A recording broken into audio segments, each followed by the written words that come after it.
her shoulder, pompoms high in the air. All the noise in the gym faded away, and she was sure there were harps playing somewhere in the distance. Mack swore that Veronica looked right at her and winked as she was being tossed into the air, the dingy gym fluorescent lights somehow making a halo around her airborne form. She went from the cute girl on the playground in preschool to the quintessential pretty blonde cheerleader. But she was so much more. Mack knew she got good grades. She was in all the AP classes and on the honors list. Sure, she came off as bitchy and self-centered, but someone that pretty and smart couldn't be all that bad. Mack was convinced she was the softest, sweetest girl in school, and no one could tell Mack otherwise.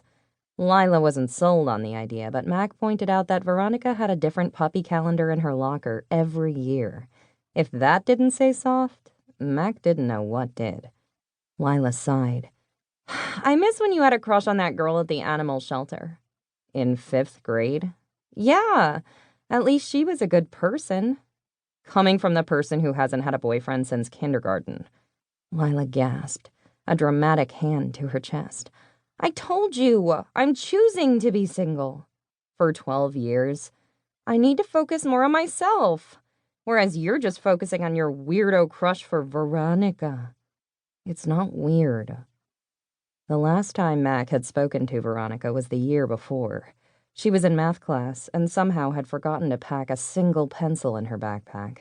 Veronica sat in front of her, so Mack tapped her shoulder and asked to borrow a pencil. When Veronica leaned back to loan her the pencil, Mack could smell her shampoo from her seat. Plumerias. When Mack tried to give Veronica the pencil back, she told her to keep it. Mack had the pencil until a few months later when Lila threw it in a sewer. She had been complaining about Mack treasuring the thing. So what if she kept it in a separate pocket of her backpack and carefully sharpened it only just enough? Mack told Lila she was jealous, and they didn't talk for a whole period.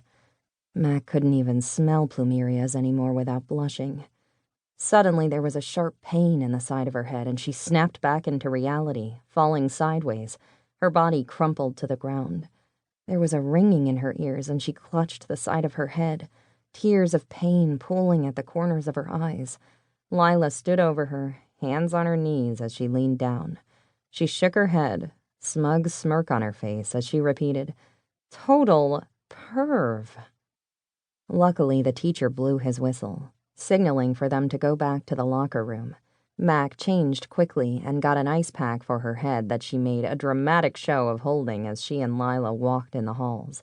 "You could have warned me," Mack said as she held the ice pack to her head. "It's not my fault you were too busy scamming on the bitchiest girl in school to see a ball flying at your face." Lila paused and added, "Oh, the irony." Mack rolled her eyes. "You're not funny." In the 13 years Mack had known Lila, she was always finding a new way to embarrass her. Maybe that's just what happened when you've known someone since you were 5 years old. That was pretty much how their entire relationship had worked since then. Lila was everything that Mack needed, even if she denied it most of the time. She was always trying to get Mack to come out of her shell and experience new things. Sometimes it worked, while other times Mack wondered why they were still friends. Then she remembered there was no one else she'd rather navigate the choppy waters of high school with. They made it through middle school, so they could make it through this. And they had, for the most part. It was the home stretch. Only a few more months until graduation, and then Mack didn't have to see any of the people she called her classmates ever again. Except when she went to the grocery store or the mall. "I'm pretty funny," Lila said as they turned the hall corner toward their lockers, interrupting Mack's thoughts. "Or else you wouldn't have stuck around with me for so long." Chad, the typical beefy jock who looked as dumb as he was handsome, hit Mack in the shoulder with his arm as he passed her. "Watch where you're going, loser." Just the perfect amount of blonde hair fell into his eyes. It made Mack want to roll hers. "Eat a spicy dick," Lila said, walking backwards so she could flip him off with both hands. Chad just flipped her off right back and kept walking to his own locker. Mack actually did roll her eyes this time as she spun the dial on her locker. He is such a